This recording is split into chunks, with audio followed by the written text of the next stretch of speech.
Seenaa suukanneessaa jaarraa tokkoffaa keessa ergamoota wangeelaa gara jalqabaaf bartoota gooftaa Yesuus 12 irratti raawwataman.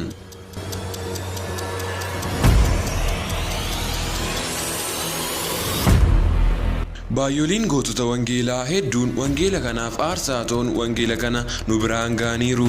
Wangeelaa Yohaannis boqonnaa 3 lakkoofsa 16. Waaqayyo akkasitti tokkicha ilma isaa hamma kennuufitti biyya lafaa jaallate. Kun immoo isatti kan amanu hundinuu jireenya bara baraa qabaatuuf malee haa baduuf miti.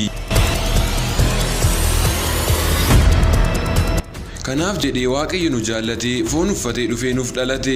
Yesuus foon uffatee erga dhalatee bartoota 12 of duukaa buusuun ergama wangeelaa kana isaanitti kennee fannoo isaan hidhachiisee gara biyya lafaa hundumaatti akka lallabaniif humna hafuura qulqulluu isaan hidhachiisee erge.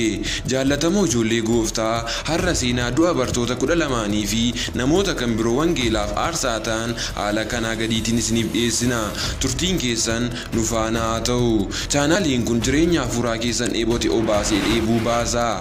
Namoonni chaanaalii keenyaaf haaraa taatan subscribe gochuun maamiloonni keenya immoo like siniin jechaa yaadaaf gaaffii qabdan comment nuuf godhaan affeerraa keenya.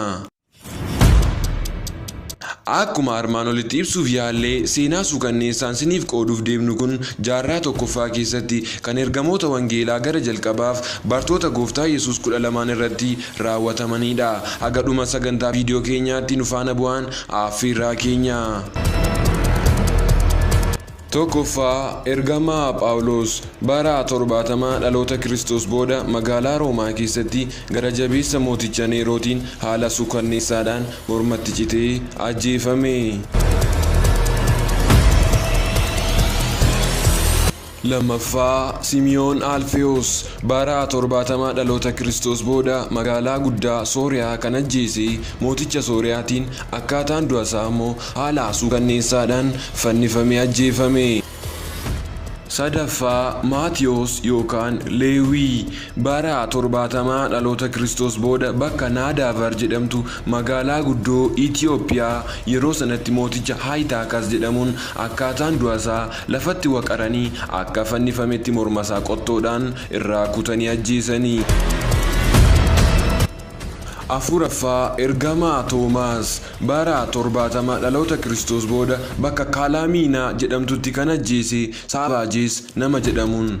Toomaas kun isa Yesuus gaafa du'aa keessana ani hamma madaa barruusaa sana quba kaa'ee argutti namanu jedhe sana booda argee du'aa ka'uu Yesuus amaneedha.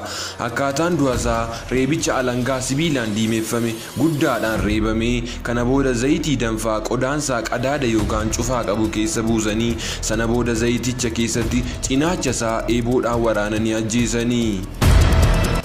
Shanaffaa Baarxileemiyoos bara 70 dhaloota Kiristoos booda bakka Armeeniyaa jedhamtu magaalaa Paaliiniyumiyoos namni ajjeese mooticha Astiyaages jedhamuun akkaataan du'a isaa ni reeban gadi gombisanii fannisan fayyaatutu jiru fannoo irratti gogaa irraa baasanii mormarraa kutanii ajjeesanii. Ja'affaa Indiriyaas bara 70 dhaloota Kiristoos booda bakki isaa Paatriyaas kan ajjeese Aayigaas abbaa biyyaa Iddeessaa akkaataan du'a isaa guyyaa falkan 3 fannoo irra ture dhiphina guddaadhaan du'e. Torbaffaa ergamaa Phexros bara 68 dhaloota Kiristoos booda bakki isaa magaalaa Roomaa kan ajjeese mooticha gara jabeessa Neeroo akkaataan du'a isaa gadi gombisanii fannisanii ajjeesan. Gaafa isaan akka Yesuusitti isa fannisuuf jedhanitti inni waaqa utuu ta'ee jiru gad of deebisee sunuu utuu cubbuun isa irratti hin argamin isa fanniftan ani immoo nama cubbamaadha kanaafuu qixxee isaa dhaabbadhee fannifamuun anaaf hin malu gadi na garagalchaa jennaan gadi garagalchanii isa fannisanii ajjeesanii. Saddeettaffaa Luqaas bara 93 dhaloota Kiristoos booda biyya Giriikii mormitoota dhugaatiin muka ejersaa lalisaatti fannifamee ajjeefame. Salgaffaa Maariqoos bara 64 dhaloota Kiristoos booda magaalaa guddoo Gibxii durii Aleeksaandariyaas jedhamtu haalli du'a isaa kiyyoodhaan qabanii hamma fooniif dhiigni isaa ciccitee lafarra lolee dhumutti lafa dhagaarra harkisanii.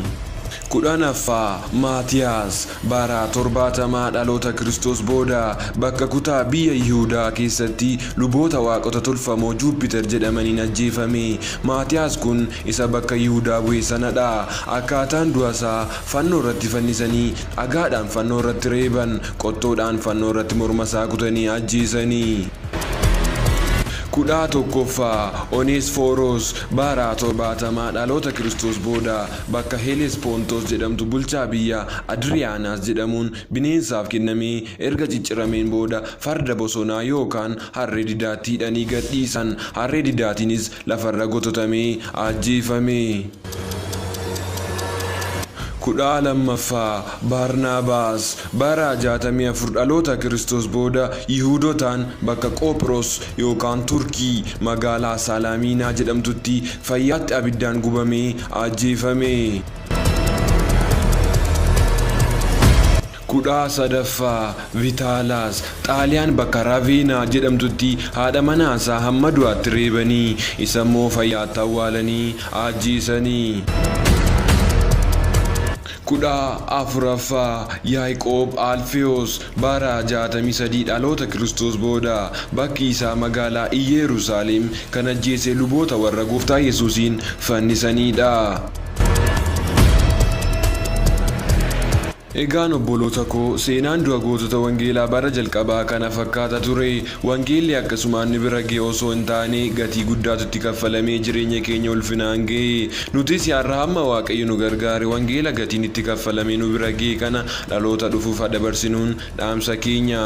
Dhugaatti viidiyoo kanarraa bu'aa gaarii argattaniittu yoo ta'e subscribe gochuudhaan mallattoo bilbilaallee tuquun yeroo yeroon viidiyoo karaa chaanalii keenya gallakkifamu argachuu dandeessu.